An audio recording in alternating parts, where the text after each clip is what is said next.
Okay. So after the service, man, I got to talking to her one time, and she gave me her email,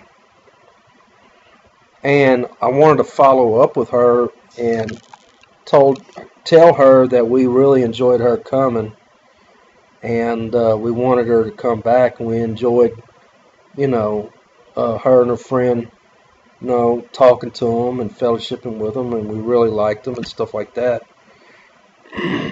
And she sent me an email. It was pretty long, and she said, "I really like coming to your group. It's different." And this is what I want to say. This was not a group of religious Pentecostal people promoting what, it wasn't a sales pitch from people that are already in it. Okay? This was from her communicating to me as a visitor and her past experiences with Pentecostal people and other denominations like Catholic and Baptist and Methodist. And it was obvious she said in her email that she had been visiting different Christian student organizations on campus. And she was looking for a place like just to make godly friends, man. She didn't want to party. She didn't want to drink. She didn't want to have sex. She didn't want to do drugs or just sinful stuff. And so she was looking for some really wholesome, safe people to hang out with while she was going to school. And she was from out of town, I think. I can't remember, but I'm pretty sure she was.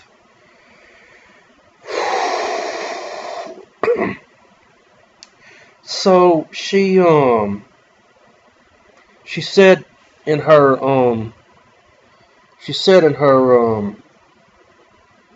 email to me, she said that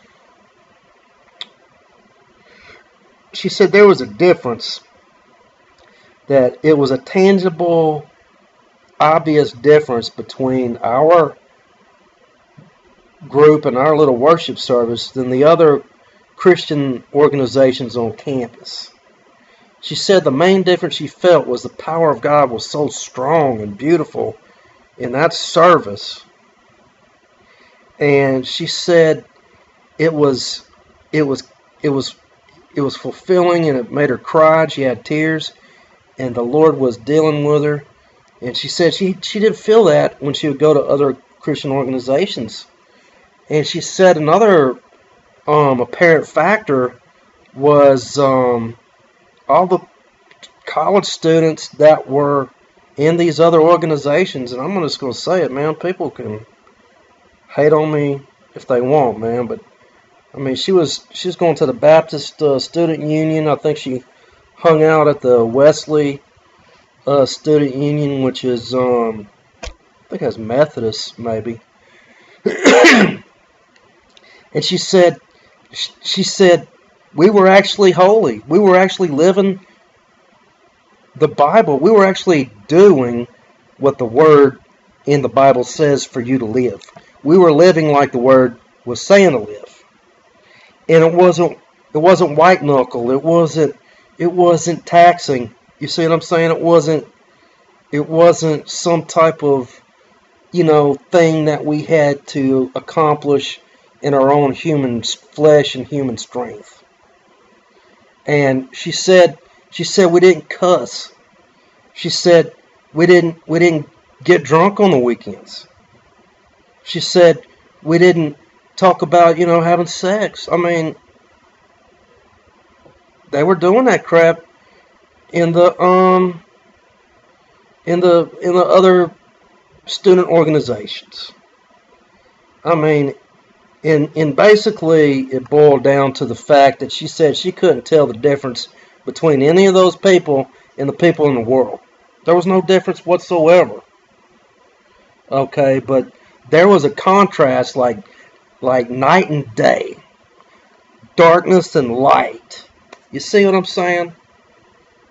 And that's my point.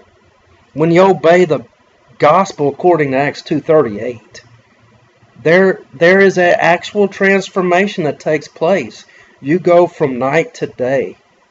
If you're in any type of religious organization, I don't care what denomination it is.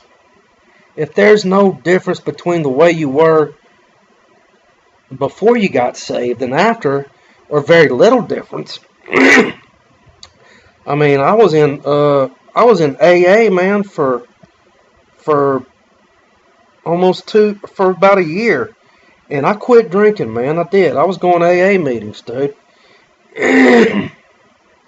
So I was a little better off because I wasn't going in the bars, killing myself with drugs and alcohol. But I was smoking, I was cussing, man. I was having sex. I mean, I was a lost person. You know what I'm saying? I was white knuckling. I had a strong urge to do all that crap, dude. I mean, well, the bar life, but I couldn't because I knew if I did, I was going to go to prison because I'd already been busted, man, for freaking distribution of LSD, and I had 2 felonies, man, and I had two 10-year sentences that were suspended, hanging over my head, dude. And you know, I had to successfully complete my supervised probation for 2 years, or I was going to prison for 10 years on each count. It was concurrent, but still, man, who wants to go to freaking prison for 10 years? You know what I'm saying? So I did what I had to freaking do, man, and get, you know, but I wasn't saved. And I was praying to God. And I was talking about God every AA meeting, you know. I was praying. I was, dude. And I was a dedicated AA program working person. I was. Because I gave it 100 freaking percent. I was a fanatic about it, dude, for real. Because I didn't want to do it half-hearted. I don't really do anything half-hearted anyways, unless I don't really like it. If it's something I have to do, I'm not really going to put too much effort into it. But if it's something I really want to do, man, I'm giving 100 freaking percent because I see the value in it. So anyways, so I did all that crap, but I was still lost. And God still loved me. And He was leading me to more and more truth.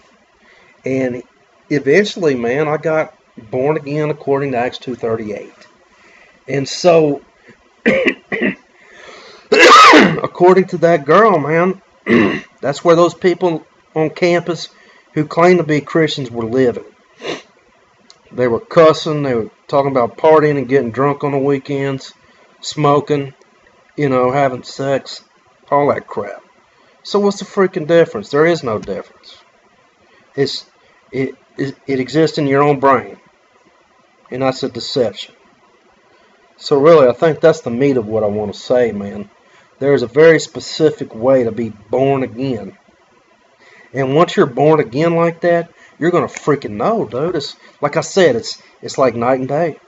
You go from the night into the day, and you are a person of the day instead of a person of the night.